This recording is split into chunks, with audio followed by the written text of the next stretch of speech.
এই পর্যায়ে অত্যন্ত গুরুত্বপূর্ণ আলোচনা নিয়ে আসবেন আজকের এই মাহফিলের প্রধান অতিথি হযরত মাওলানা মুফতি মুজিবুর রহমান জিহাদি। হযরত মাওলানা মুফতি মুজিবুর রহমান জিহাদি, চট্টগ্রাম। আসসালামু আলাইকুম ওয়া রাহমাতুল্লাহি ওয়া বারাকাতুহু। ইন্নাল হামদালিল্লাহি ওয়াস সালাতু ওয়াস সালামু আলা মান লা নাবিয়্যা বা'দাহ। আম্মা বা'দু ফাআউযু বিল্লাহি মিনাশ শাইতানির রাজীম। বিসমিল্লাহির রহমানির রহিম। ইয়া আইয়ুহান নাসু ইন্না খালাকনাকুম মিন যাকারিন ওয়া উনসা وجعلناكم شعوبا وقبائل لتعارفوا إن أكرمكم عند الله أتقاكم وقال تبارك وتعالى ما كان محمد أبا أحد من رجالكم ولكن رسول الله وخاتم النبيين وكان الله بكل شيء عليما وقال النبي صلى الله عليه وسلم أنا آخر الأنبياء وأنتم آخر الأمم أو كما قال عليه الصلاة والسلام. درود شريف পড়ি اللهم صل على محمد وعلى آل محمد كما صليت على إبراهيم وعلى آل إبراهيم إنك حميد مجيد. اللهم بارك على محمد وعلى آل محمد كما باركت على إبراهيم وعلى آل إبراهيم إنك حميد مجيد. আলহামদুলিল্লাহ।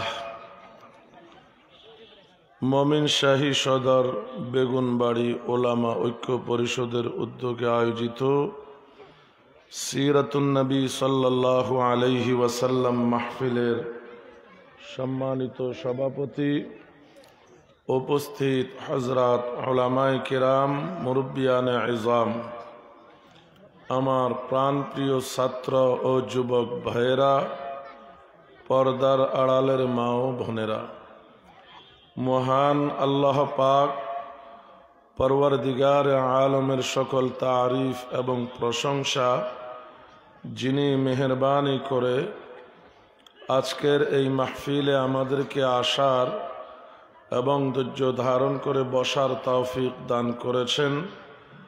আমরা মহান রব্বুল আলামিনের শাহী দরবারে অন্তরের অন্তঃস্থল থেকে শুকরিয়া আদায় করি আলহামদুলিল্লাহ। এবং আকায়ে নামদার, তাজদারে মদিনা, মাহবুবে কিবরিয়া, জিগর গোশায়ে আমেনা, মুহাম্মাদুর রাসূলুল্লাহ সাল্লাল্লাহু আলাইহি ওয়াসাল্লামের খেদমতে লাখো কোটি দরুদ ও সালামের হাদিয়া, যার আদর্শ আর তরিকার মধ্যেই রয়েছে মানব জাতির জন্য দুনিয়া এবং আখিরাতের কামিয়াবি আর সফলতা। আমি আপনাদের খেদমতে সূরা হুজরাত থেকে একটি আয়াতে কারিমা তেলাওয়াত করেছি এবং সূরা আহজাব থেকে একটি আয়াতে কারিমা তেলাওয়াত করেছি। একটা আয়াত হলো সমসাময়িক বিষয়ে, আরেকটা খতমে নবুয়ত বিষয়ে। দুইটাই সিরাতুন নবী সাল্লাল্লাহু আলাইহি সাল্লামের অন্তর্ভুক্ত।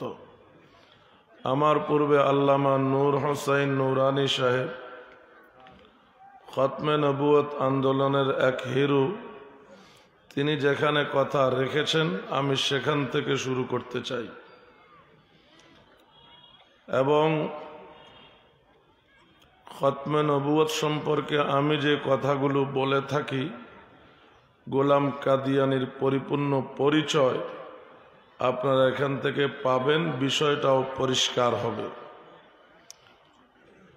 আজ থেকে প্রায় ১৫০০ বৎসর আগে ঈসা আলাইহিস সালামের জন্মের ৫৭০ বৎসর পরে নূহ আলাইহিস সালামের যুগের মহাপ্লাবনের ৩৯১৩ বৎসর পরে আদম আলাইহিস সালাম জান্নাত থেকে দুনিয়াতে আগমন করার ৬১২৫ বৎসর পরে মহান আল্লাহ আমাদের প্রিয় নবী বিশ্ব নবী মুহাম্মদুর রাসূলুল্লাহ সাল্লাল্লাহু আলাইহি ওয়াসাল্লামকে এই পৃথিবীতে প্রেরণ করেছেন।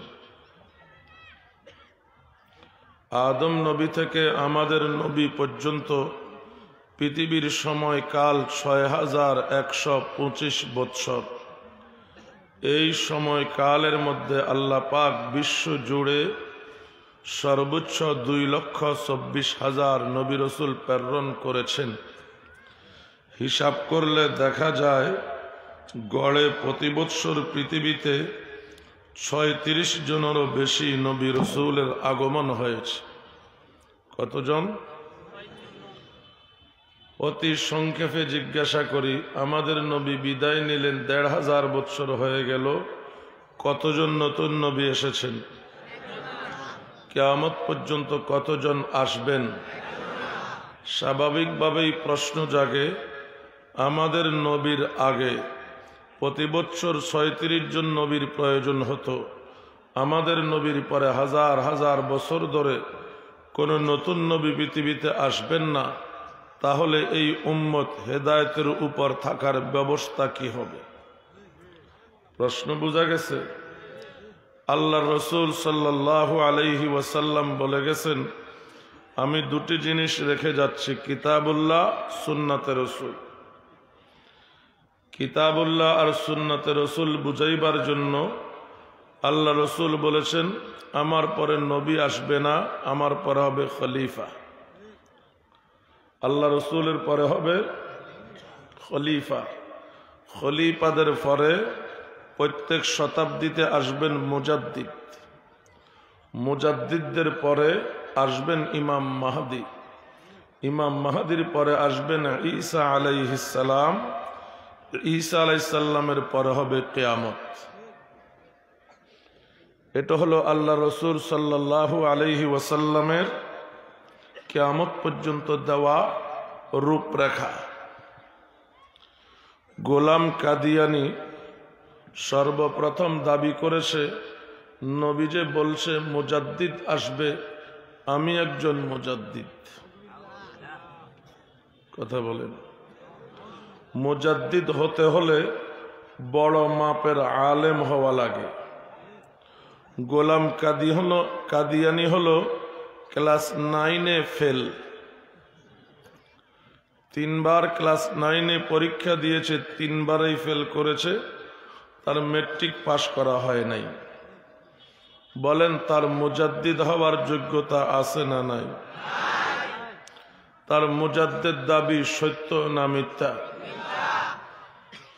আমাদের এই দেশ এমন একটা দেশ, যে যেই ভেসেই আসুক না কেন কিছু অনুসারী পাইয়া যায়। কেউ সারা গায়ে তালা ঝুলাইয়া আসে, মানুষ তার পিছে ঘুরে কয় তালা বাবা।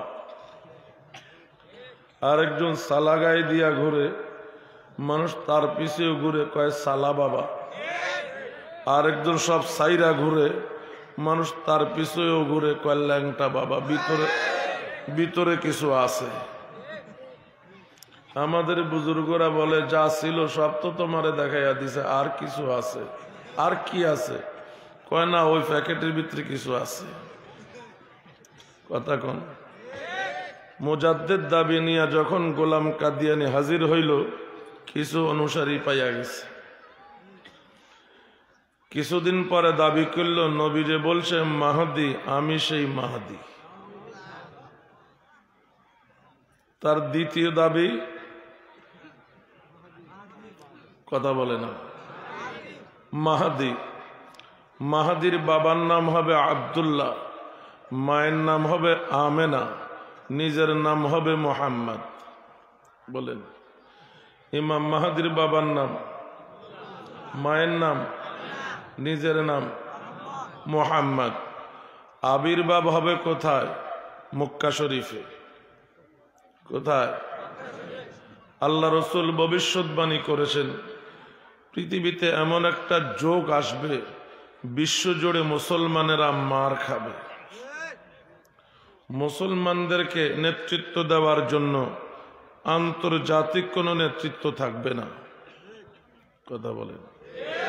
আজকে আমাদের দেশে আমরা আন্দোলন করতেছি, পাকিস্তানওয়ালারা তাদের দেশে, ভারতওয়ালারা তাদের দেশে, আফগানিস্তানওয়ালারা তাদের দেশে। এক নেতা ডাক দিবে সারা পৃথিবীর মুসলমান ঐক্যবদ্ধ হয়ে সংগ্রাম করবে, এমন কোনো প্রয়াস দেখা যায়? যদি 57টা মুসলিম দেশ আছে, সারা দুনিয়ার তেল আর গ্যাস আমাদের কাছে, কোনো একটা মুসলিম দেশের নেতৃত্ব ঐক্যবদ্ধ হয়ে যদি ডাক দেওয়া হয়, সারা দুনিয়ার রাজত্ব মুসলমানদের হাতে আসতে 1 সপ্তাহ লাগবে না। বলার সময় নাই। মুসলমানেরা হইল ইহুদি আর খ্রিস্টানদের বসানো তেলেসমতি সাফ। এরা মুসলমানদের স্বার্থের চেয়ে ইহুদি খ্রিস্টানদের স্বার্থের প্রতি বেশি খেয়াল রাখে। আমি তো বলি পৃথিবীতে যেই পরিমাণ ইসলাম টিকে আছে বেসরকারিভাবে টিকে আছে, যেই পরিমাণ ইসলামের ক্ষতি হচ্ছে সরকারিভাবে হচ্ছে। কথা বলেন। যোগে যোগে সরকারি তলোয়ার ইসলামী মহামনীষীদেরকে জবাই করেছে। সরকার এজিদ তার তরবার জবাই করেছে নবীজির দৌহিত্র ইমাম হুসাইনকে। সরকার হজ্জাজ ইবনে ইউসুফ জবাই করেছে আব্দুল্লাহ ইবনে জুবায়ের আম্মা আয়েশা সিদ্দিকার বড় বোন হযরত আসমা রাদিয়াল্লাহু তাআলা আনহার সন্তান নবীজির বডিগার্ড জুবাইর ইবনে আওয়ামের ছেলে, তৎকালীন পৃথিবীর সেরা আলেম। কোথায় জবাই করেছে? মক্কার হারমের মধ্যে জবাই করে মাথাটা কাবার সাথে ঝুলাইয়া রাখছে। সরকার সুলাইমান ইবনে আব্দুল মালিক বসরা জামে মসজিদের সামনে জবাই করেছে ফাতেহে হিন্দ মোহাম্মদ ইবনে কাসিমকে। সরকার খলিফা মনসুর বলেন জেলে বিষ প্রয়োগে হত্যা করেছে ইমামে আজম ইমাম আবু হানিফা রহমতুল্লাহ আলাইকে। সরকার খলিফা মুতাসিম বিল্লাহ জেলখানায় বেত্রাঘাতে শহীদ করেছে ইমাম আহমদ ইবনে হাম্বল রহমতুল্লাহ আলাইকে। যোগে যোগে ইসলামের যা ক্ষতি হয়েছে সরকারিভাবে হয়েছে, আর ইসলাম যেই পরিমাণ টিকে আছে বেসরকারিভাবে টিকে আছে। কথা ঠিক না বেঠিক? বিস্তারিত বলার সময় নাই। সারা দুনিয়ার ইসলামী নেতৃবৃন্দ মসজিদে হারামের ভিতরে বৈঠক করবে তাম দুনিয়ার মুসলমানকে বাঁচাবার জন্য একক নেতৃত্ব কিভাবে তৈরি করা যায়। এই বৈঠক চলাকালীন সময়ে ইমাম মাহাদির বয়স 40 পূর্ণ হবে। তিনি খানায় কাবা তাওয়াফ করে মাকামে ইব্রাহিমে দাঁড়াবেন। ওই সময় গায়েবী একটা আওয়াজ আসবে, হাদা খলিফাতুল্লাহিল মাহদি ফিল আরদে, ইনি আল্লাহর জমিনে আল্লাহর খলিফা ইমাম মাহদি। সারা হাজিরা শুনতে পাবে। ওই বৈঠকরত তামাম দুনিয়ার ওলামারা তাকে চিহ্নিত করে তাকে দিবে ইসলামী আন্দোলনের নেতৃত্ব। কথা বলেন। এটা হলো আসল মাহাদি। বাবার নাম কি? মায়ের নাম কি? নিজের নাম কি? আবির্ভাব হবে কোথায়? আন্দোলনের নেতৃত্ব দেবে কোন দেশে? সারা দুনিয়ার মুসলমানদেরকে। কথা বলেন। এবার আসেন, গোলাম কাদিয়ানির বাবার নাম গোলাম মর্তুজা, মায়ের নাম চেরাক বিবি, নিজের নাম গোলাম আহমদ। জীবনে কোনোদিন মক্কা শরীফে যায় নাই। জেহাদের নেতৃত্ব দেওয়া দূরের কথা, করেছে ইংরেজদের দালালি আর ফতোয়া দিয়েছে জেহাদের বিরুদ্ধে। বলেন এই লোক মাহদি হওয়ার যোগ্যতা আছে? তাহলে তার মুজাদ্দেদ দাবি মিথ্যা, মাহদি দাবিও মিথ্যা। বক্ত তো বাড়তেই আছে। কথা বলে না। তার 3 নম্বর দাবি আমি ঈসা। আল্লাহ রসুল যে বলছে ঈসা আলাইহিস সালাম আসবে, সে বলল আমি সেই ঈসা। প্রশ্ন করা হইল তুমি কেমনে ঈসা? ঈসা তো ইবনে মরিয়ম, তুমি তো ইবনে চেরাক বিবি। কথা বুঝেন বুঝেন, গোলাম কাদিয়ানী কত বড় বন্ড, কত বড় প্রতারক, কত বড় নোংরা। ঈসা আলাইহিস সালাম কথা বলে না, ইবনে মরিয়ম, আর গোলাম কাদিয়ানী তো চেরাক বিবির ফলা কি করে ইবনে মরিয়ম হয়? প্রশ্ন। সে এটার ব্যাখ্যা নিজেই দিয়েছে। সে বলে আমি একদিন উপলব্ধি করলাম আমি আর পুরুষ নাই, আমি মহিলা হয়ে গেছি। মহিলাদের যে মাসিক ঋতুস্রাব হয়, হায়েজ মাসিক, আমি দেখতেছি আমারও হয়। এরপরে সে বলে আমি একদিন দেখলাম মহান আল্লাহ নাউজুবিল্লাহ সুম্মা নাউজুবিল্লাহ একজন সুপুরুষের ভেষে আয়েশা আমার সাথে মিলন করছে। আমি গর্ভবতী হয়ে গেছি। গর্ভের মেয়াদকাল শেষ হওয়ার পর, যাহা 9 মাস 10 দিনের বেশি নয়, আমি উপলব্ধি করলাম আমার থেকে আমি জন্ম নিয়ে আমি ঈসা হয়ে গেছি।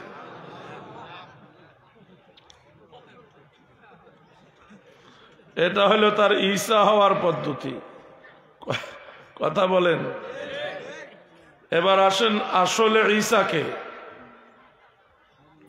আসলে ঈসা আলাইহিস সালাম কুমারী মরিয়মের ঘরে আল্লাহর কুদরতে জন্ম হয়েছে।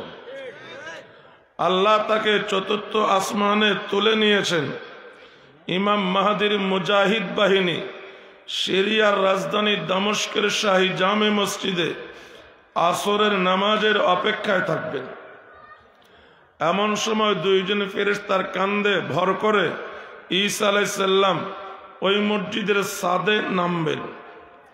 তার পরনে 2টা চাদর থাকবে হলুদ কালারের, একটা পরা লুঙ্গির মতো আর একটা গায়ে দেওয়া। কথা বলেন। তার চুল থেকে টপ টপ করে পানি পড়বে, যেন এখন গোসল করে এসেছে। আসর নামাজের প্রস্তুতি সম্পন্ন। ইমামতি কে করবে? ইমাম মাহদিও উপস্থিত, ঈসা নবীও উপস্থিত। ওলামাদের জন্য বলছি, ইমাম মাহদি ঈসা নবীকে বলবেন আপনি ইমামতি করেন, ঈসা নবী ইমাম মাহদিকে বলবে আপনি ইমামতি করেন। অবশেষে ইমাম মাহদি ইমামতির মুসল্লায় যাবেন 1500 বৎসর আগে। মুসলিম শরীফের হাদিসে আল্লাহ রসুল বলেন ওই দিন তোমাদের কি পরিমাণ খুশি হবে যখন দেখবে আমার উম্মত ইমাম বনি ইসরাইলের নবী মুক্তাদি। কথাটা বুঝেন নাই? ইমাম মাহদির পরিচয় হলো উম্মত, ঈসা নবীর পরিচয় হলো নবী। সাধারণ নবী নয়, সাহেবে কিতাব ও শরীয়ত। নবী 2 প্রকার, ছোট নবী বড় নবী। ঈসা নবী বড় নবী। কথা কয় না? ঈসা নবীর কিতাবও আছে, শরীয়তও আছে। শরীয়ত ও কিতাবের অধিকারী একজন নবী, তিনি হবেন মুক্তাদি, আর আমাদের নবীর উম্মত হবে ইমাম। আল্লাহ রসুল বলেন এটা তোমাদের জন্য কত গৌরবের বিষয়, কত আনন্দের বিষয়। চিন্তা করো সেদিনটা তোমাদের কেমন লাগবে। নামাজ শেষ। ঈসা আলাইহিস সালাম সর্বপ্রথম দাজ্জালকে হত্যা করবেন। এরপরে ঈসা আলাইহিস সালাম লড়াই করবেন তামাম দুনিয়ার বেঈমানের বিরুদ্ধে। কি দিয়ে লড়াই করবেন? চোখ দিয়ে, নাকের শ্বাস দিয়ে। কথা বলেন। ঈসা নবী যেই দিকে তাকাবেন, যতদূর চোখের দৃষ্টি যাবে অতদূর নাকের শ্বাস যাবে। অত দূরের মধ্যে কোনো বেঈমান থাকলে জাগায় মারা যাবে। গুলি মারা লাগবে না, তলোয়ার মারা লাগবে না, শুধু চোখ আর নাকের পাওয়ারের জায়গায় মারা যাবে। ঈসা নবীর দৃষ্টি থেকে বাঁচার জন্য দুনিয়ার ইহুদি খ্রিস্টানরা গাছের আড়ালে লুকাবে, দেয়ালের আড়ালে লুকাবে।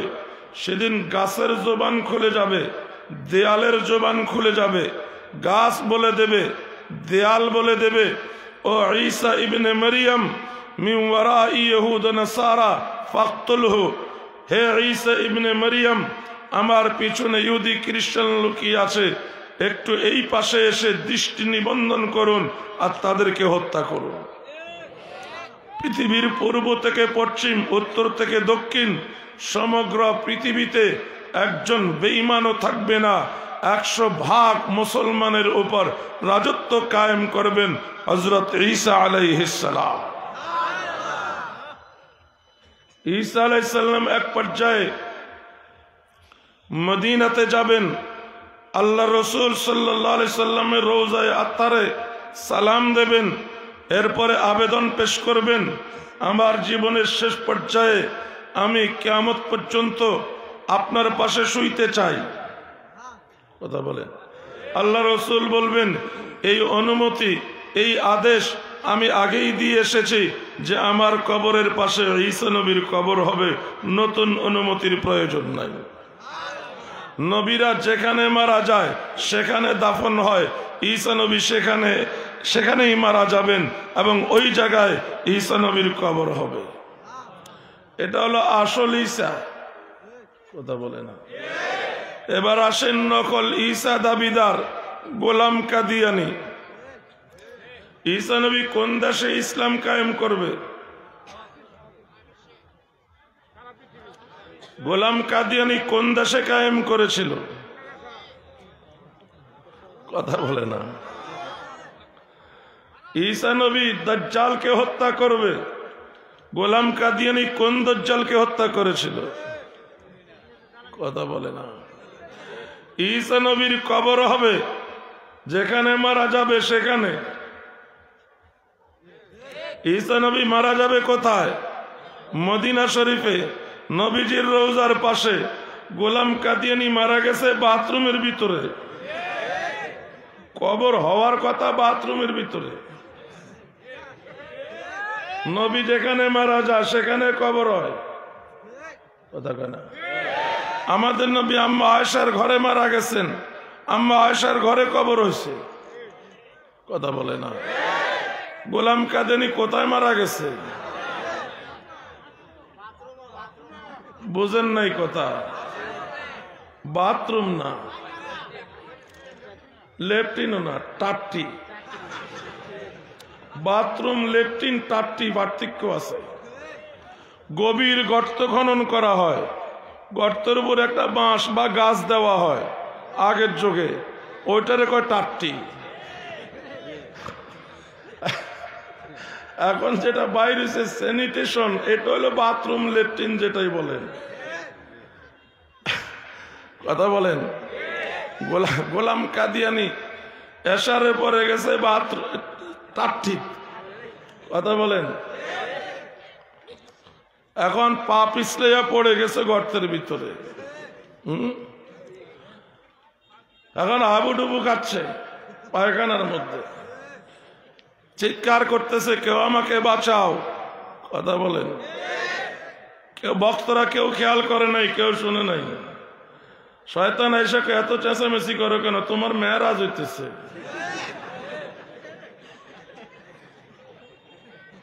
সকালবেলা বক্তরা যায় দেখে সে সেখানে মইরা রয়েছে। তাহলে নবীদের নিয়ম, যেখানে মরবে সেখানে কবর হবে। কাদিয়ানির কবর হওয়ার কথা কোথায়? টাট্টিতে। কবর হয়েছে পাঞ্জাবের গুরুদাসপুরে। আসল ঈসার কবর হবে কোথায়?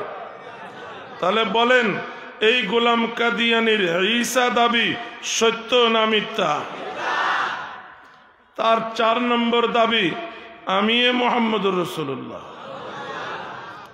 কাদিয়ানি আস্তানায় কালিমা লেখা আছে, লা ইলাহা ইল্লাল্লাহ মুহাম্মাদুর রাসূলুল্লাহ। আপনি যদি বলেন, তারা বলবে কালিমা তো বেশ কম নাই, আমরা তো মুহাম্মদুর রাসূলুল্লাহকেই মানি। কিন্তু আমাদের মুহাম্মদুর রাসূলুল্লাহ মানা আর কাদিয়ানিদের রাসূলুল্লাহ মানা পার্থক্য আছে। গোলাম কাদিয়ানির 4 নম্বর দাবি, আমি মুহাম্মদুর রাসূলুল্লাহ, আমার ভিতরে মুহাম্মদুর রাসূলুল্লাহ এসেছেন।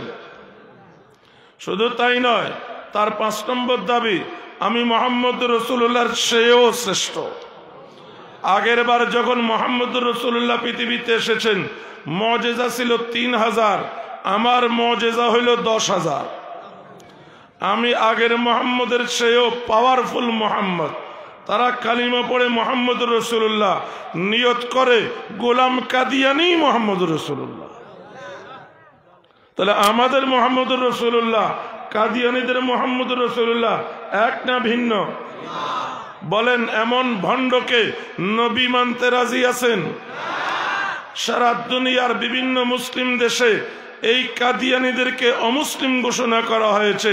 এই দেশে বহু আন্দোলন সংগ্রাম হলেও তাদেরকে অমুসলিম ঘোষণা করা হয় নাই। আল্লামা শাহ আহমদ শবীর জীবনের শেষ দাবি ছিল কাদিয়ানীদেরকে যেন অমুসলিম ঘোষণা করা হয়। আগামীতে যদি এই বিষয়ে আন্দোলন হয়, রক্ত দিতে হয়, জীবন দিতে হয়, কে কে প্রস্তুত আছেন হাত দেখা। আল্লাহ কবুল করেন, আমিন। এটা গেল গোলাম কাদিয়ানির সংক্ষেপে ইতিহাস। এবার যেই আয়াত দিয়া আল্লাহ খতমে নবুয়ত বর্ণনা করেছেন সেই আয়াতের ব্যাখ্যাটা শুনেন। রাজি আছেন? আল্লাহ বলেন মা কানা মুহাম্মাদুন আবা আহাদিম মির রিজালিকুম, মুহাম্মদ সাল্লাল্লাহু আলাইহি সাল্লাম তোমাদের কোনো পুরুষের বাবা নয়। মুহাম্মদ সাল্লাল্লাহু আলাইহি সাল্লাম তোমাদের মধ্যে কোনো প্রাপ্তবয়স্ক পুরুষের বাবা নয়। মুহাম্মদ সাল্লাল্লাহু আলাইহি সাল্লামের 3 ছেলে 4 মেয়ে। বলেন কয় ছেলে কয় মেয়ে? 3 ছেলে 4 মেয়ে। এই 3 ছেলে বাল্যকালে মারা গেছে। কাফেররা তখন বলতে লাগলো মুহাম্মদ আটখুরা, মুহাম্মদ লেস কাটা, মুহাম্মদ নির্বংশা, এর ছেলে বাঁচে না, এর নাম নেওয়ার কেউ থাকবে না। কথা বলেন। কিন্তু মুহাম্মদ সাল্লাল্লাহু আলাইহি সাল্লামের একটা পালক পুত্র ছিল যায়েদ ইবনে হারেসা। কথা বলেন। যায়েদ ইবনে হারেসা নবীজির পালক পুত্র। আরবরা পালক পুত্রকে আপন পুত্রর মতোই মনে করত। কারা? আরবরা। এবং পালক পুত্রকে সম্পদের ভাগ দিত। কথা বলেন। আগেকার শরীয়তে পর্দার বিধান ছিল না। পালক পুত্র পালক মেয়েকে পুত্র মেয়ে বানাইলে সমস্যা ছিল না। কথা বলেন। আমাদের শরীয়তে পর্দার বিধান আছে, অতএব পালক পুত্র পুত্র হবে না, পালক মেয়ে মেয়ে হবে না। পালক পুত্র বড় হলে মা পর্দা করতে হবে, পালক মেয়ে বড় হলে পালক বাবাকে পর্দা করতে হবে। কারণ পর্দার বিধান রক্তের সম্পর্কের সাথে সম্পর্ক। 14 জনের সাথে রক্তের সম্পর্ক, দেখা দেওয়া জায়েজ। পালক পুত্রের সঙ্গে রক্তের সম্পর্ক নাই, দেখা দেওয়া জায়েজ নাই। এজন্য আল্লাহ পাক আয়াত নাজিল করেছেন পালক পুত্র পুত্র নয়। আরো রহস্য আছে, সেগুলি বলার টাইম নেই। কথা বলেন। পালক পুত্র আয়াতের এই অংশ নাজিল হওয়ার পরে কাফেররা তালি দিতে লাগছে। কথা বলেন। কেন? মুহাম্মদের নিজের পুত্র বেঁচে নাই, অন্তত পালক পুত্রের মাধ্যমে বংশ সামনের দিকে অগ্রসর হতো। আল্লাহ পালক পুত্রকেও পুত্রের তালিকা থেকে কেটে দিলেন। তাহলে আমরা যে আটকুরা বলেছি আল্লাহ সেই মর্মে আয়াত নাজিল করছে। কথা বলেন। আল্লাহ বললেন মুহাম্মদ কোন প্রাপ্তবয়স্ক পুরুষের বাবা নয়। তাতে কি হয়েছে? মুহাম্মদের আরেকটা পরিচয় আছে, ওয়ালাকির রাসূল আল্লাহ। মুহাম্মদ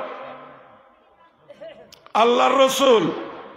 রসুল যিনি হয় উম্মত তার সন্তান হয়। রসুলের নিজের সন্তান নাই, লাখো কোটি উম্মত এগুলি সব রসুলের সন্তান, এরাই রসুলের নাম নেবে। আয়াতের এই অংশ নাজিল হওয়ার পরে কাফেররা বলে তবু মুহাম্মদ আটখুরা। কথা বলেন। কেমনে আটখুরা?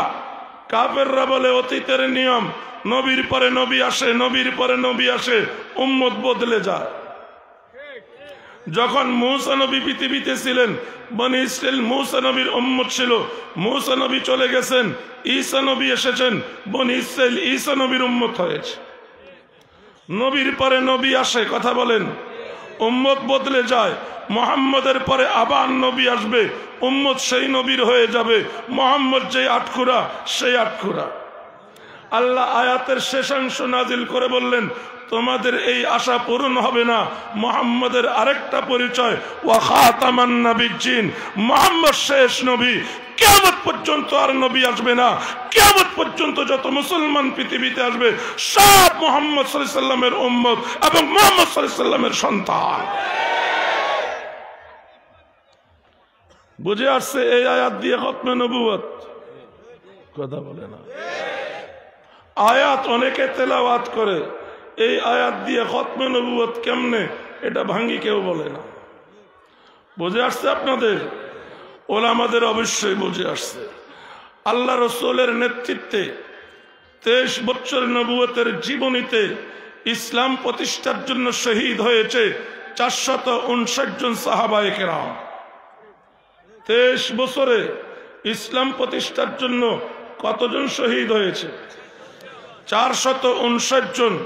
নবীর ইন্তেকালের পরে সিদ্দিক আকবরের খেলাফতের যুগে মুসাইলামাতুল কাজ্জাবের বিরুদ্ধে এক যুদ্ধে শহীদ হয়েছে 1200 মুসলমান।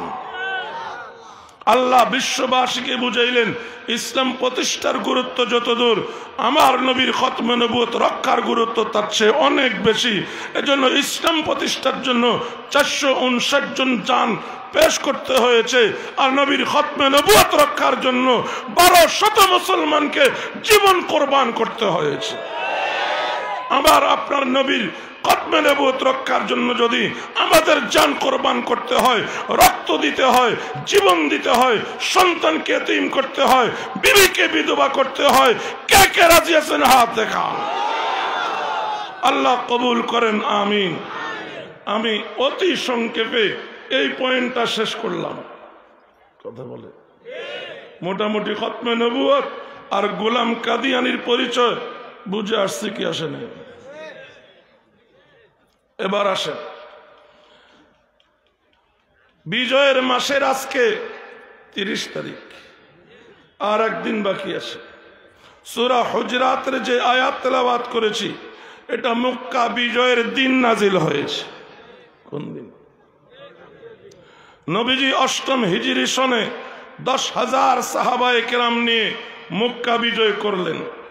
নবীজি মক্কাতে প্রবেশ করলেন বেলা অনুমানিক 9টা-10টার দিকে, যেটাকে আরবিতে চাষতের সময় বলে। কথা বলেন। নবীজি একটা ওটের উপরে সওয়ার, নবীজির পিছনে ওই পালক পুত্র জায়েদের ছেলে ওসামা। কথা বলেন। ওসামা ইবনে জায়েদ রাদিয়াল্লাহু তাআলা আনহুমা। নবীজি মাথা নিচু করতে করতে ওটের পিঠের সাথে মাথা ঠেকে গেছে। নবীজি বিজয় বেশে মক্কা ঢুকতেছেন, কোনো গর্ব নাই, কোনো অহংকার নাই, কোনো বড়াই নাই। এক সাহাবীর হাতে বিজয়ের পতাকা। কথা বলেন। এক পর্যায়ে সাহাবী স্লোগান দিল, আল ইয়াউম ইয়াউমুল মালহামা, আল ইয়াউম ইয়াউমুল মালহামা। আজকের এই দিন প্রতিশোধ নেওয়ার দিন, বদলা নেওয়ার দিন। আমরা বিলালের নির্যাতনের বদলা নেব, খব্বাবের নির্যাতনের বদলা নেব, আমরা আম্মার ও ইয়াসিরের নির্যাতনের বদলা নেব, সুমাইয়ার শাহাদাতের বদলা নেব, আমির হামজার লাশের টুকরার বদলা নেব। এই স্লোগান যখন নবীর কানে আসলো, নবীজি বললেন, আলী যাও, তার হাত থেকে পতাকা নিয়ে নাও আর স্লোগান বদলাইয়া দাও, আল ইয়াউম ইয়াউমুল মারহামা। আজকের এই দিন প্রতিশোধ নেওয়ার দিন নয়, বদলা নেওয়ার দিন নয়, দয়া মায়ার দিন।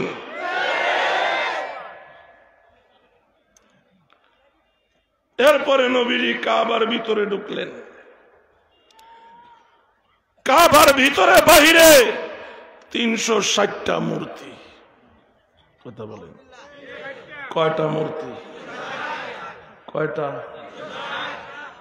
নবীজি নিজে এবং সাহাবায়ে কেরামদেরকে নিয়ে একে একে সবগুলো ভাঙলেন।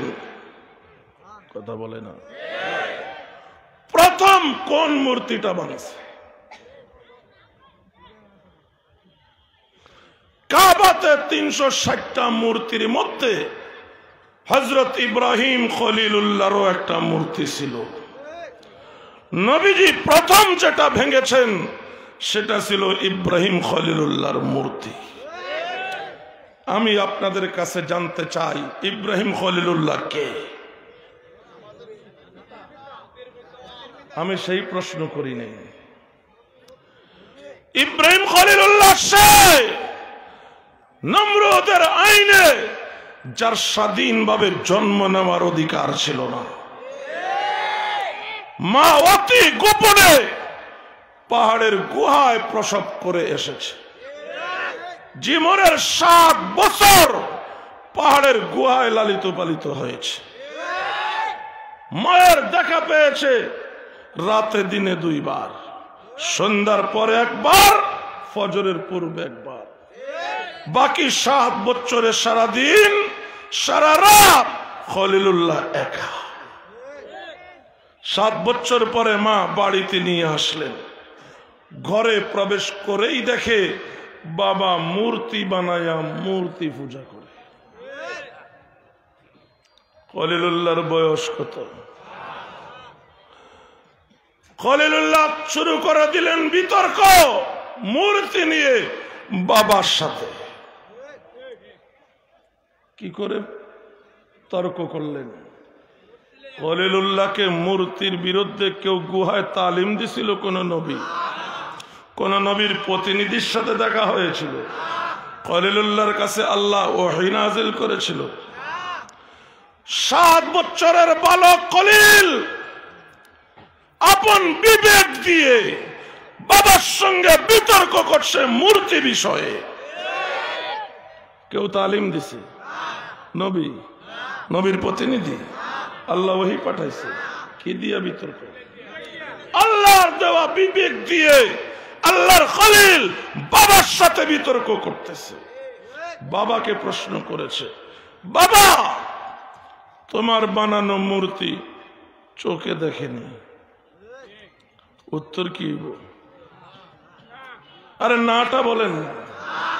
বাবা তুমি চোখে দেখোনি, তাহলে কি বোঝা গেল? তোমার খোদা দৃষ্টি শক্তির দিক থেকে তোমার থেকে দুর্বল, তুমি তার থেকে সবল। বাবা তোমার খোদা কানে শুনেনি,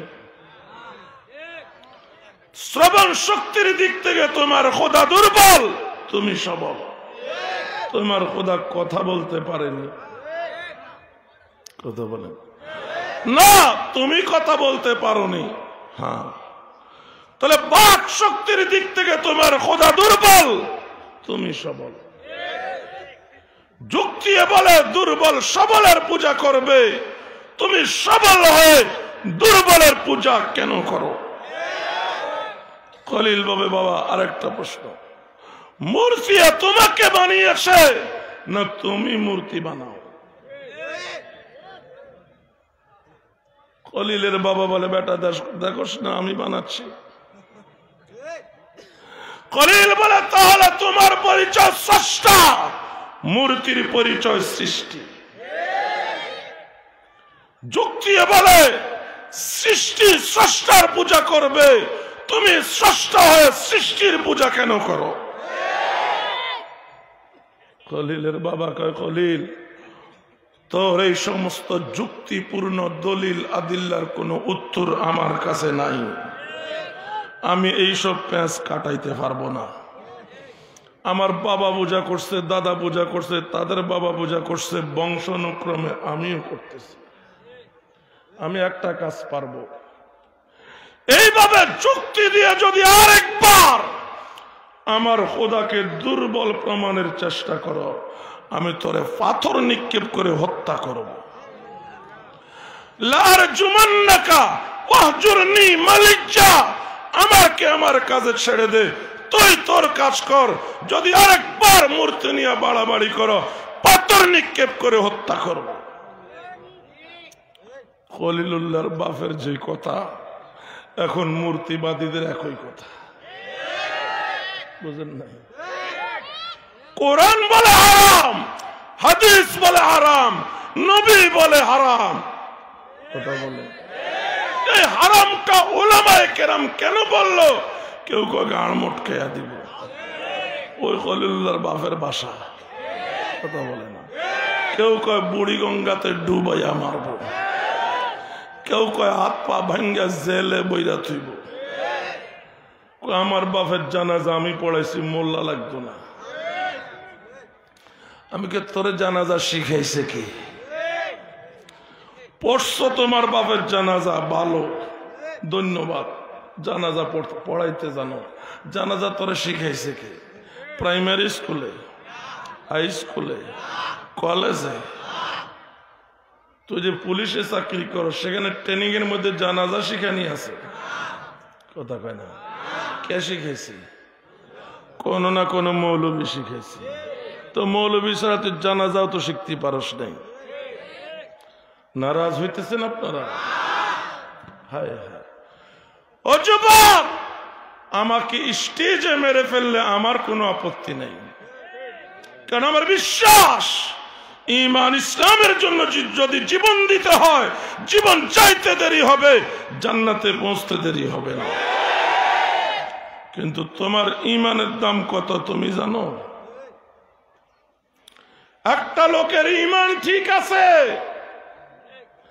এক ওয়াক্ত নামাজও নাই, একটা সিজদাও নাই, একটা রোজাও নাই, এক টাকা দান সদকাও নাই, একটা নেকের কাজও নাই, কিন্তু ঈমানটা আছে। আল্লাহর কসম, এই লোকটা 10টা দুনিয়া সমান জান্নাত পাবে। কত বড় জান্নাত? 10টা দুনিয়া সমান জান্নাত। হাদিসে আছে, রিয়াদুস সালিহিনের মধ্যেও আছে, সর্বশেষ যেই লোকটারে আল্লাহ জাহান্নাম থেকে উঠাইয়া জান্নাতে দিবে, এই লোকটারে গোসল করাবে, ইউসুফ আলাইহিস সালামের মতো সুন্দর হইয়া যাবে। আল্লাহ বলবে যা জান্নাতে যা। হে জান্নাতের গেটে যা ওকে দিয়া দেখবে একটু জায়গাও নাই। কথা বলে না।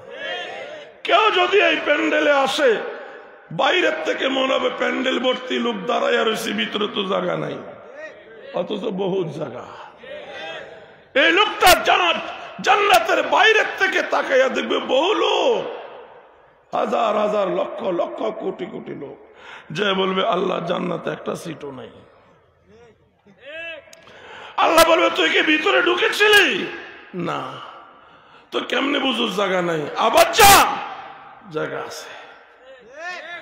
আবার আসবে, গেটের বাইরের থেকে তাকাইয়া কথা বলেন, বলবে আল্লাহ একটা সিটও নাই, সব ফিলাফ। আল্লাহ বলবে তুই জান্নাতের ভিতরে ডাইরেক্ট ঢুইকা যা, জান্নাতের ভিতরে গভীরে চলে যাবি, যাইয়া সামনে দেখবি, পিছনে দেখবি, ডানে দেখবি, বামে দেখবি, তোর চোখ যত দূর যাবে অতদূর জান্নাতের মালিকানা তোর।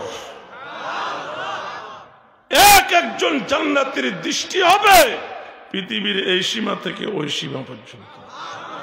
তাহলে একবার দৃষ্টি দেওয়া মানে এক পৃথিবীর সমান জান্নাত। কথা বলে না।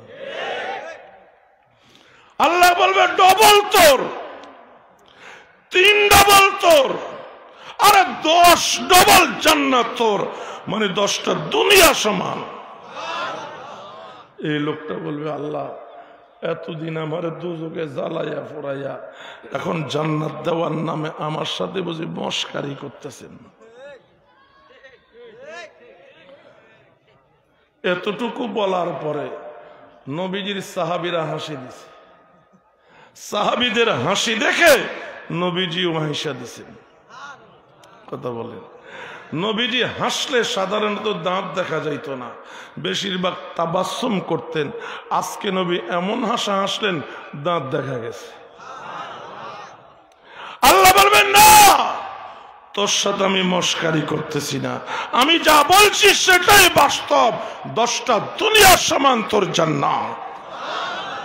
ও যুবক, তুমি যদি ঈমান ঠিক রাখতে পারো 10টা দুনিয়া সমান জান্নাতের মালিকানা পাইবা।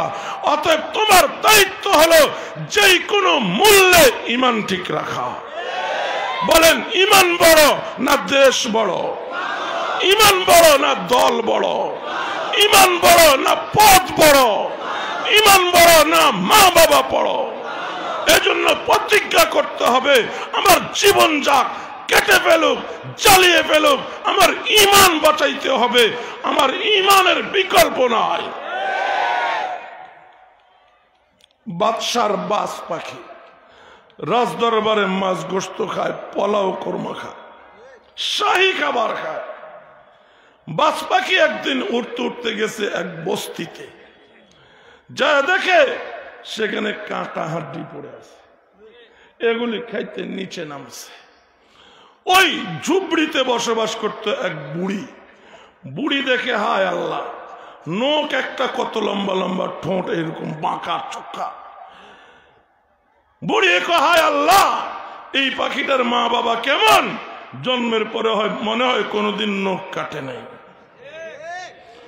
বুড়ি সুপারি কাটার স্রোত তাই না, বাস পাখির নখগুলো কেটে দিছে।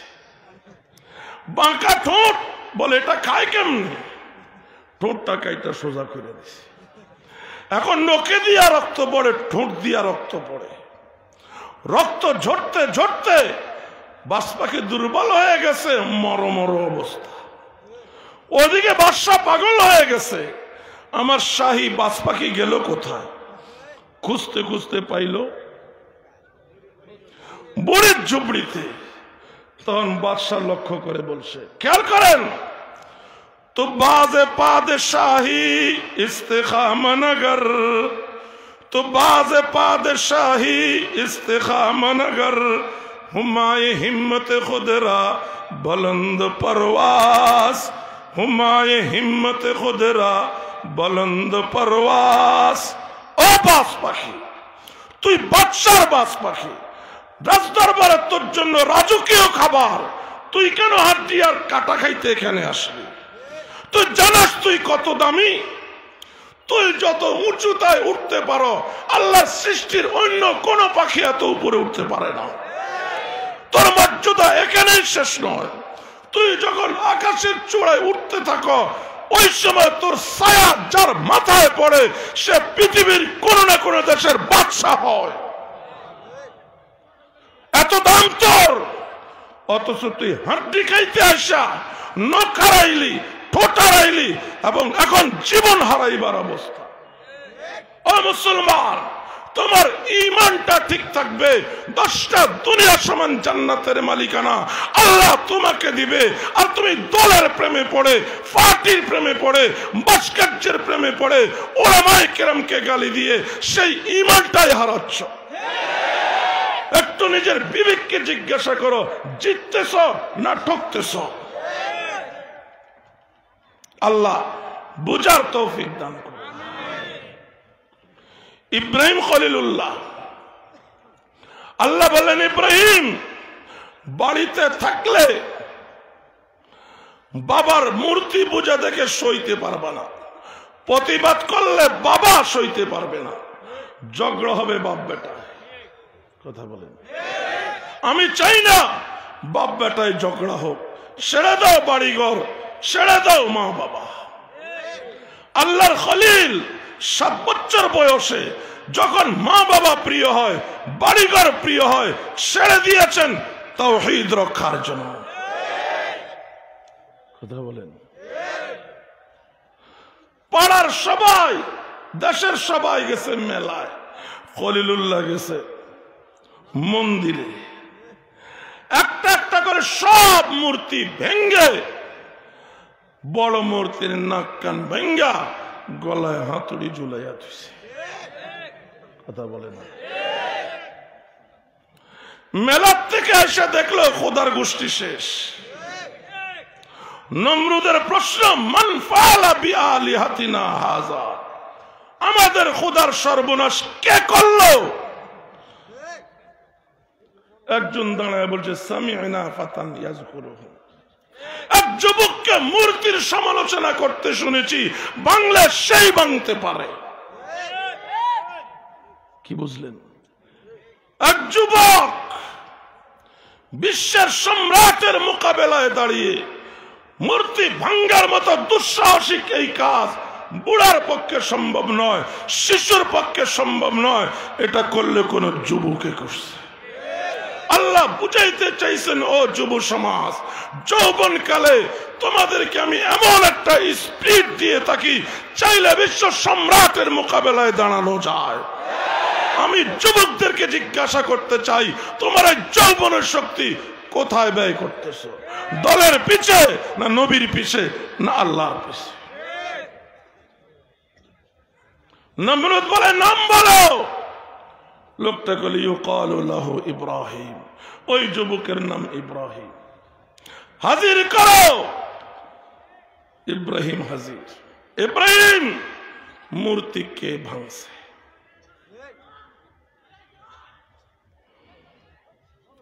ইব্রাহিম বলে, হাতুড়ি কার গলায়? কথা কয় না। হাতুড়ি কার গলায়? হাতুড়ি তো বড় খোদার গলায়।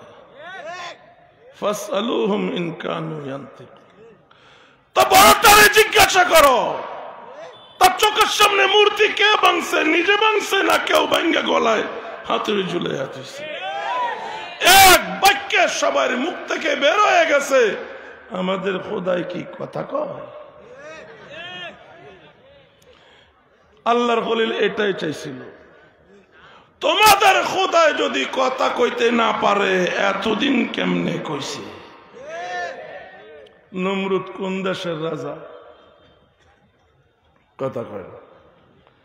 তৎকালীন সারা পৃথিবীর রাজা। এত বড় রাজত্ব কেমনে দখল করছে? জবরদখল করছে। জবরদখল করলেও একটা বৈধ উপায় লাগে। ভোটে ক্ষমতায় আসলে 5 বছরের বেশি থাকা যায় না। জোরে আসলে বেশি থাকা যায়, আবার জোরে আসলে হয় না, অন্তত রাইতের ভোট দিয়ে হইলেও বৈধতা নিতে হয়। কিচ্ছু বুঝে না। আর নমরুদ সারা দুনিয়ার রাজা, জবরদখল, বৈধতার একটা সূত্র লাগে। এই জন্য বড় খোদার সামনে আসতো দলবল নিয়ে, অমুক এলাকা আমার পছন্দ, দখল করতে চাই, মহাপ্রভু বলেন আমার জন্য বৈধ কিনা। বড় খোদারে প্রশ্ন করত। তো কণ্ঠ বদলে নমরুদ নিজে উত্তর দিত, হ্যাঁ এটা বিশ্ব সম্রাটের জন্য বৈধ। তো ওই এলাকা দখল করত বড় খোদার থেকে অনুমোদন নিয়ে। ইব্রাহিম খলিলুল্লাহ এটাই ধরছে, যদি মূর্তি কথা বলতে না পারে এতদিন পর্যন্ত মিস্টার নমরুদকে জবরদখলের অনুমোদন কেমনে দিছে? কথা বলেন। নমরুদ দেখে সর্বনাশ, তার তো গোপন তত্ত্ব ফাঁস হয়ে যাইতেছে। বলতেছে ইব্রাহিমের সাথে কথা বলে লাভ নাই। হাররিকুহু ওয়ানসুরু আলিহাতাকুম। ইব্রাহিমকে পোড়ায়া মারো যদি খোদা বাঁচাইতে চাও। আসল কথা যখন বলছে, বলে পোড়ায়া মারো। এখনো মূর্তিবাদী নেতাদের একই কথা, মৌলবাদীকে খতম করো, পাকিস্তান পাঠায়া দাও। কাকে পাকিস্তান পাঠাইবা? ভারত আমাদের, পাকিস্তানও আমাদের, বাংলাদেশও আমাদের, চীনও আমাদের, अरब हमारे, चीन अरब हमारा, हिंदुस्तान हमारा, मुस्लिम है हम, सारा जहां हमारा। अन्नल अर्दा यस्हा मिन इबादियस सालिहून। तमाम दुनियार मालिकाना मुसलमानेर, आलेम उलामादेर, मुसलमानदेर, तोरा बेईमानरा, बेनमाजीरा, मूर्तिबादीरा बरगादार। আসল মালিকানা আমাদের। বর্গাদার এখন আমাদের জমিন দখল করতে বসে গেছে। কথা বলেন ঠিক কিনা? নমরুদের যেই কথা, মূর্তিবাদীদের একই কথা। কোন পার্থক্য আছে? ফেরেশতারা হাজির। খুব খেয়াল করবেন, ঘটনা তো বহু শুনছেন, যেটা শুনেন না আমি সেটা শুনাইতে চাচ্ছি। ফেরেশতারা হাজির ইব্রাহিম উড়াই দেব, পানি বানাই দেব, ঠান্ডা করে দেব। খলিল কা আমারে চিনো, আমি কে? আমার পরিচয় জানো? আমার পরিচয় নমরুদের প্রধান উজির আজরা তারেকের সন্তান। আমার পরিচয় আমি যুবরাজ, আমি প্রিন্স। আজ নমরুদের আগুনে জ্বলার আসামি কেন? আমার পারিবারিক পরিচয়, বংশীয় পরিচয় যুবরাজ, প্রিন্স, তবু আমি আসামি কেন? পারিবারিক কারণে নয়, সামাজিক কারণে নয়, ওই খোদার কারণে। যেই খোদার কারণে আসামি, বাঁচাইলে সেই খোদা বাঁচাবে। তোমরা কে? কথা বলেন। যেই ইব্রাহিম একা বিশ্ব সম্রাট নমরুদের সাথে লড়াই করেছে মূর্তির কারণে। কথা বলেন কিসের কারণে? আর ইব্রাহিমের আওলাদরা তারই মূর্তি বানিয়েছে। মহব্বত করে না শত্রুতা করে? কি শত্রুতা? মহব্বত করে। মহব্বত কইরাই বানায়া পূজা শুরু করছে। কথা বলেন ঠিক নেবে ঠিক? আজ বিতর্ক চলছে মূর্তি ভাস্কর্য নিয়ে। আমি এটা সারাইয়া বলতে চাই, ভাস্কর্য আর মূর্তি পার্থক্য খোঁজার চেষ্টা করা হচ্ছে। কি ভাস্কর্য বলা হয় প্রাণী অপ্রাণীর প্রতিকৃতি, মূর্তি বলা হয় প্রাণীর প্রতিকৃতি। কথা বলে। আর প্রতিমা বলা হয় প্রাণীর প্রতিকৃতি, যেটার পূজা করা হয়। কথা খুব খেয়াল করবেন। ভাস্কর্য প্রাণীরও হয়, অপ্রাণীরও হয়। মূর্তি শুধু প্রাণীর হয়। অতএব প্রাণীর যদি মূর্তি হয়, এটাকে ভাস্কর্য বলা যায়, মূর্তিও বলা যায়। এটা যদি পূজার জন্য হয়, এটার নাম হবে প্রতিমা। কথা বলেন। তোমাদের বক্তব্য হইল ভাস্কর্য আর মূর্তি আলাদা। মূর্তি না জায়েজ, ভাস্কর্য জায়েজ। তোমরা ওলামাদের বিরুদ্ধে যাইয়া ভাস্কর্যকে জায়েজ করার চেষ্টা করছো। কথা বলেন। আমি বলি ভাস্কর্য আর মূর্তি এক জায়গায় রাইখা দাও, এটা গুনাহ। আর প্রতিমা হইল শিরক। তোমরা এটাকে ভাস্কর্যের পর্যায়ে রাখো নাই, মূর্তির পর্যায়ে রাখো নাই, অলরেডি তোমরা প্রতিমা বানিয়ে ছেড়েছ। আপনারা ইন্টারনেটে দেখেছেন ভাস্কর্যের চারপাশে লোকজন গোলাকার হয়ে মসজিদের ইমাম ডেকে এনে হাত তুলে ফরিয়াদ করা হচ্ছে। হিন্দুরা দুর্গা, কালী, সরস্বতী, মনীষা, নারায়ণের সামনে হাত তুলে প্রার্থনা করলে এটার নাম হয় পূজা। আর এখানে একটা মূর্তির সামনে যদি ওই রকম প্রার্থনা করে, এটার নাম কি হবে? পূজা হবে না? তাহলে এটা কি ভাস্কর্যের মূর্তি আছে না প্রতিমা হয়ে গেছে? এইভাবে ছবিকে দিয়া, ছবির গলায় ফুলের মালা দিয়া স্কুলের ছাত্রীদেরকে বাধ্য করা হয়েছে সালাম করার জন্য। দেখেন নাই আপনারা? কি তো এটা কি পূজা হয়েছে না? হিন্দুরাই তো প্রতিমাকে এইভাবে সালাম করে। তাহলে এটা ভাস্কর্যের মূর্তি আছে না প্রতিমায় পরিণত হয়েছে। শুধু এখানে শেষ। একজন সংসদে দাঁড়িয়ে বলছে বঙ্গবন্ধু এখানে আছেন, আমাদেরকে দেখেন, আমাদেরকে শুনেন। বলছে কি বলেন? ও মুসলমান, এক শ্রেণীর মানুষ বলে নবী হাজির নাজির, নবী সব জায়গায় আছেন, সবকিছু দেখেন, সবকিছু শুনেন। আমরা বলি না, এটা আল্লাহর একক গুণ। আমাদের নবী, কোন নবী হাজির নাজির হতে পারে না। হাজির নাজির হওয়া, সবকিছু দেখা, সবকিছু শোনা, এটা আল্লাহর একক গুণ। এখন সংসদে দাঁড়িয়ে যে বলা হলো বঙ্গবন্ধু এখানে আছেন, সবকিছু দেখেন শুনেন, তাহলে আল্লাহর সাথে নিয়ে দেখাইছে না, তবু শিরিক হবে না। তাইলে এটা ভাস্কর্যের মূর্তি পর্যায়ে আছে না শিরিক পর্যায়ে চলে গেছে? তোমরা হাজারটা বানাও, আমাদের দায়িত্ব জাতিকে সজাগ করা। আমরা আমাদের দায়িত্ব পালন করছি যাতে বিচারের কাঠগড়ায় আটকে না যাই। তোমরা তোমাদের দায়িত্ব পালন না করলে তোমাদেরকে বিচারের কাঠগড়ায় আটকাতে হবে। আলহামদুলিল্লাহ, অনেকেই মূর্তি ভাস্কর্যের বিরুদ্ধে বলার কারণে দল থেকে বহিষ্কৃত হয়েছে, সাথে সাথে স্ট্যাটাস দিয়েছে দলের চেয়ে আমার ঈমান বড়। বলেন, ঈমান বড় না দল বড়? ঈমান বড় না নেতা বড়? ঈমান বড় না দেশ বড়? ঈমান বড় না মা বাবা বড়? তাহলে যে কোনো মূল্যে আমাদেরকে ঈমান রক্ষা করতে হবে, যে কোনো মূল্যে। আল্লাহ বুঝার তৌফিক দান করুন।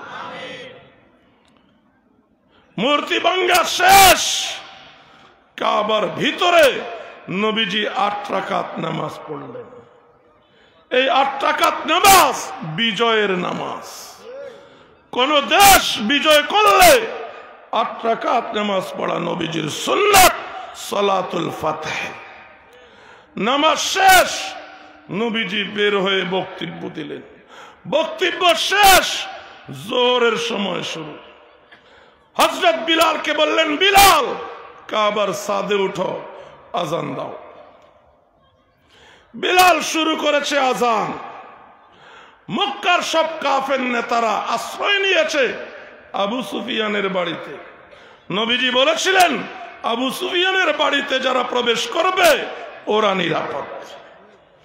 বিলাল যখন আজান শুরু করেছে, আবু সুফিয়ানের বাড়িতে আশ্রয় নেওয়া নেতারা বলতেছে, মুহাম্মদ আমাদের দেশের লোক, আমাদের বংশের লোক। সে এক ধর্মের কথা বলে, আমরা এক ধর্মের কথা বলি। একসময় শক্তি আমাদের বেশি ছিল, তাড়িয়ে দিয়েছি। এখন শক্তি সঞ্চয় করে আবার স্বদেশ বিজয় করেছে। বলো, আমাদের দেশের লোক আমাদের দেশ বিজয় করেছে। তাই বলে যে কিনা অনারব, দেওয়ার মালিক নয়, একসময় গোলাম ছিল, পবিত্র কাবার ছাদে এই বিলালকে কেন আজান দিতে উঠাইলো? এটা সহ্য করা যায় না। আবু সুফিয়ান, এর একটা বিহিত করো। আবু সুফিয়ান বলে, শোনো, মুহাম্মদ সাল্লাল্লাহু আলাইহি সাল্লাম আমাকে এতদূর সম্মান করেছে, আমার ঘরে ঢুকলে নিরাপদ। আমি যদি এই বিষয় নিয়ে একটা শব্দ উচ্চারণ করি, উচ্চারণ করতে দেরি হবে, মুহাম্মদের খোদা মুহাম্মদকে জানাইতে আর দেরি করতো না। যে সম্মানটা আমাকে দেওয়া হয়েছে এটাও থাকবে না। অতএব এই বিষয়ে আমি কিছুই বলতে রাজি নাই, কিছু করতেও রাজি নাই। তোমরা পারলে করো। বড় নেতা যখন চুপ হয়ে গেছে, বাকিরাও চুপ। এখানে কি ঘটছে নবী না জানলেও আল্লাহ জানে। আল্লাহ জিব্রাইল পাঠাইয়া দিছে, যাও আমার নবীকে বলো, ইয়া আইয়ুহান নাস ইন্না খলাকনাকুম মিন যাকারিন ওয়া উনসা। ও মানব জাতি, তোমাদেরকে সৃষ্টি করেছি একজন নর একজন নারী হতে। একজন নর বাবা আদম, একজন নারী মা হাওয়া। তোমরা আরব হইলেও আদম হওয়ার সন্তান, অনারব হইলেও আদম হওয়ার সন্তান, সুন্দর হইলেও আদম হওয়ার সন্তান, কালো হইলেও আদম হওয়ার সন্তান, শিক্ষিত হইলেও আদম হওয়ার সন্তান, অশিক্ষিত হইলেও আদম হওয়ার সন্তান, আজাদ হইলেও আদম হওয়ার সন্তান, গোলামবান্দি হলেও আদম হওয়ার সন্তান। এত বড়াই কেন কারো আরব কারণে? গোড়া তো এক জায়গায়। আমি এক আদম হাওয়া থেকে সৃষ্টি করে বিভিন্ন গোত্র আর কবিলায় বিভক্ত করেছি, যাতে পরস্পরকে চিনতে পারো। শোনো, কে আরব কে অনারব, কে গোলাম কে মুনিব। আমি আল্লাহ সেটা দেখি না। ইন্না আকরামাকুম ইনদাল্লাহি আতকাকুম, আমার কাছে সেই সর্বাধিক সম্মানিত যার ভিতরে তাকওয়া বেশি। বিলাল গোলাম হতে পারে, বিলাল কালো হতে পারে, বিলাল অনারব হতে পারে, বিলালের ভিতরে যা আছে তোমাদের ভিতরে তা নাই, বিলালের ভিতরে আছে তাকওয়া। আমি মোটামুটি ভাবে 2টা আয়াত শেষ করলাম অতি সংক্ষেপে। রাগ হয়েছেন আপনারা? আল্লাহ পাক বুঝার তৌফিক দান করেন। শেষ একটা কথা বলি, বদরের যুদ্ধে মুসলমান 313 জন, কত? কাফের 1000-এরও বেশি। তরবারি মুসলমানদের কাছে মাত্র 9টা। কয়টা? 309টা না, শুধু 9টা। নবীজি সাল্লাল্লাহু আলাইহি সাল্লাম আশঙ্কা করতেছিলেন এত শত্রু, এত অস্ত্রের মোকাবিলায় এরা ময়দানে টিকে থাকবে তো না জানি পালিয়ে যায়। নবীজির ভিতরে আশঙ্কা, দ্বিধাদ্বন্দ্ব। একবার মুহাজিরদেরকে দেখে, একবার আনসারদেরকে দেখে। নবীজির মনের কথা বুঝতে পেরে মুহাজির থেকে একজন দাঁড়ায় গেছে, হুজুর বনী ইসরাইল মুসা নবীকে যা বলেছে কখনো আমরা আপনাকে তা বলবো না। আমরা আপনার সামনে পিছনে ডানে বামে যতক্ষণ শরীরে প্রাণ আছে লড়াই চালিয়ে যাব। সেম কথা আনসার একজন বলছে। এরপরে নবীজি যুদ্ধের অনুমতি দিয়েছেন, আল্লাহ বিজয়ও দিছে।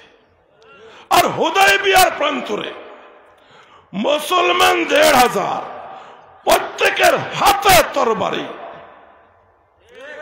সবাই বলতেছে সন্ধি মানি না, আমরা করতে এসেছি, লড়াই করে অধিকার আদায় করব। বদরের নবী আশঙ্কায়, আর এখানে 1500 একসাথে বলছে সন্ধি মানি না, লড়াই করে অধিকার আদায় করব। নবীজি বলেন না, সন্ধি চুক্তি হয়ে গেছে, আমি সন্ধির খেলাফ করব না। শেষ পর্যন্ত নবীজি করেন নাই। কথা বলেন। মক্কা থেকে মদিনায় ফেরার পথে আল্লাহ সূরাতুল ফাতহ নাযিল করে বললেন, ইন্না ফাতাহনা লাকা ফাতহাম মুবিনা। ওরা আমার বামপন্থীরা, আমাদের বুজুর্গরা দায়িত্ব নিয়েছেন আলোচনার মাধ্যমে শান্তিপূর্ণ উপায়ে কিভাবে বিষয়টা মীমাংসা হয়। কথা বলেন। আমরা মুরব্বীদেরকে মানি, এজন্য আমরা নীরব আছি। আমাদের নীরবতাকে, আমাদের মুরব্বীদের প্রতি শ্রদ্ধাবোধকে দুর্বলতা ভাবিও না। তোমরা যে খেলার ধমকি দিচ্ছ, খেলা আগে হয়েছে, আমাদের পরাজয়ের ইতিহাস নাই। আমরা তাসলিমা নাসরিনের বিরুদ্ধে নেমেছি, বাংলা ছাড়া করেছি, ফতোয়া বিরোধী রায়ের বিরুদ্ধে নেমেছি, ওই রায় বাতিল করে ছেড়েছি। শাহবাগীদের বিরুদ্ধে নেমেছি, শাহবাগীদেরকে উৎখাত করে ছেড়েছি। তামিজ দেবীর বিরুদ্ধে নেমেছি, দেবীকে সরিয়ে ছেড়েছি। আবার খেলার জন্য আসো, বিজয় আমাদের হবে, বিজয় আমাদের হবে। কথা বলেন ঠিক নেবে ঠিক?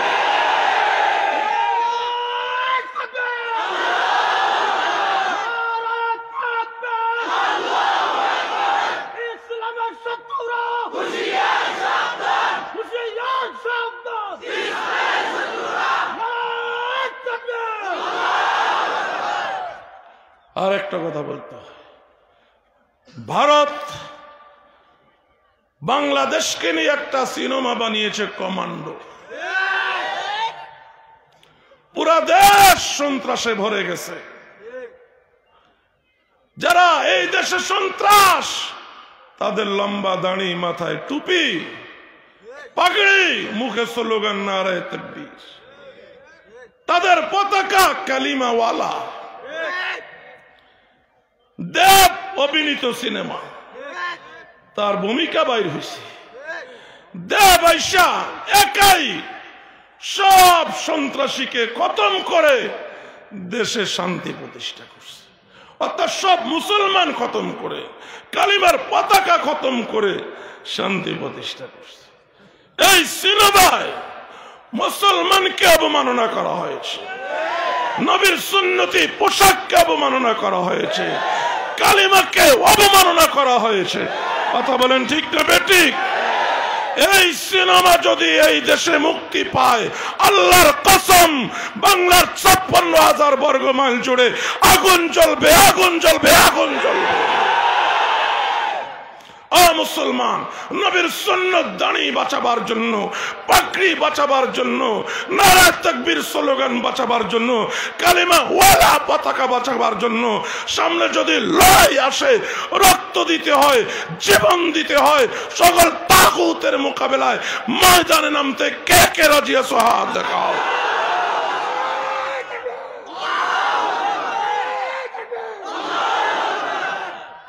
তারা একের পর এক ষড়যন্ত্র করছে বাংলাদেশ থেকে ইসলামকে বিদায় করার জন্য। আমরা পরিষ্কার করে বলতে চাই, এই আশা কোনোদিন পূরণ হবে না। যতদিন এই জমিনে কওমি দেওবন্দি উলামা তোলাবারা বেঁচে থাকবে, বাতিলের কোনো আশা পূরণ হবে না, হবে না, হবে না। রাজি আছেন আপনারা? উলামায়ে কেরামের সাথে থাকতে রাজি আছেন? রক্ত দিতে রাজি আছেন? জীবন দিতে রাজি আছেন? আল্লাহ কবুল করেন। ওয়া আখিরু দাওয়ানা আলহামদুলিল্লাহি রাব্বিল আলামিন।